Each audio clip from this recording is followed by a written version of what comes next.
گروپێکی میوزیکی فۆلکلۆری کۆنسێرتێکیان لە شاری سلەیمانی ساز کرد و تێیداوەک خۆیان وتیان ئامانجیان کەمکردنەوەی قورسایی ئەو بارە دەرونیەیە کە لای خەڵکی هەرێمی کوردستان دروست بووە بەهۆی قەیرانە ئابووری و سیاسیەکانەوە کە ماوەی 2 ساڵە بەرۆکی هەرێمی کوردستانی گرتووە. سپاس بۆ ئێوە بۆ جەماوەری هونەردۆست لەم دۆخە سەخت و پڕ قەیرانەدا ئامادەبوون و ئامادەنجۆمان لێگرن. هەوڵێکی بچووک بوو لە چوارچێوەیەکی گەورەیە بۆ چەند ساتێ ئاسوودەکردنی خەڵک، بۆ چەند ساتێ ئارامی بەخشین بە خەڵک، لانی کەم بۆ چەند ساتێ بیربردنەوەی هەموو ئەو قەیرانانەی کە بەرۆکی خەڵکی کوردستانی گرتووە. هیوادارین توانی بێتمان لەوەیە سەرکەوتن بەدەستێنین. عاشقانە عشقم کەڵپە ئەسێنێ کە بۆ چریکەت هێندە شەیدابم ئەبوو مرۆڤ نا من مۆسیقابم.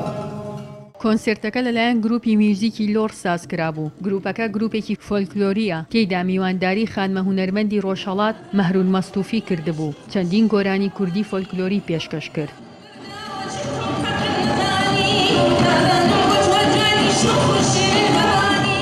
ناونیشانی کۆنسێرتەکە ئاشتی و ژیان بوو. یەکێک لە گۆرانیەکانی ئەو خانمە هونەرمەندەش تایبەت بوو بە ئاشتی.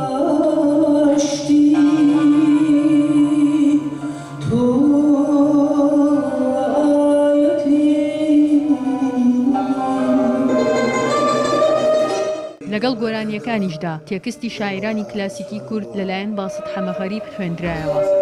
ئەناسەی ئاگرینم بردەوە بەر تا دەروونم سوود بەناوە تا دڵم سەغڵەت نەدەم بڕوا لە چۆنم بۆ.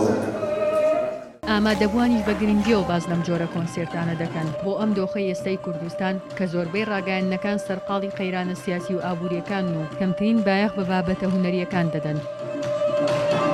من دەستخۆشی بۆ تەواوی ئەو کەساناکەم کە لەم وارانە و لەم کارە ئەدەبیانەیە کارەکەن لەبەرەوەی هەبوونیان بۆ ئێستا تایبەتمەندی و بایەخێکی زۆری خۆیان. مرۆڤی ئێرە هێلاکە، مرۆڤی ئێرە ماندۆ بەدەست سیاسەتەوە و بەدەست نەهامەتیەکانەوە بەدەست گێرمە و کێشمەکانەوە بۆیە ئەمانە ئەبنە هۆکارێک بۆی دووبارە بتوانێت مرۆڤ زیندوێتی بە ژیانی خۆی ببەخشێتەوە.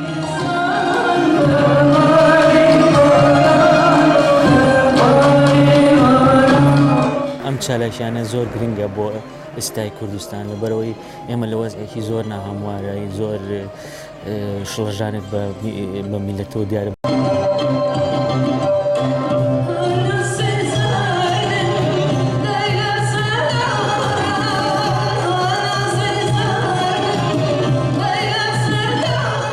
کۆنسێرتەکە لە هۆڵی ڕۆشنبیری شاری سلەیمانی بە ئامادەبوونی ژمارەیەکی بەرچاو لە جەماوەر لە ئێوارانێکی درەنگدا سازدرا و 2 ڕۆژ بەردەوام بوو.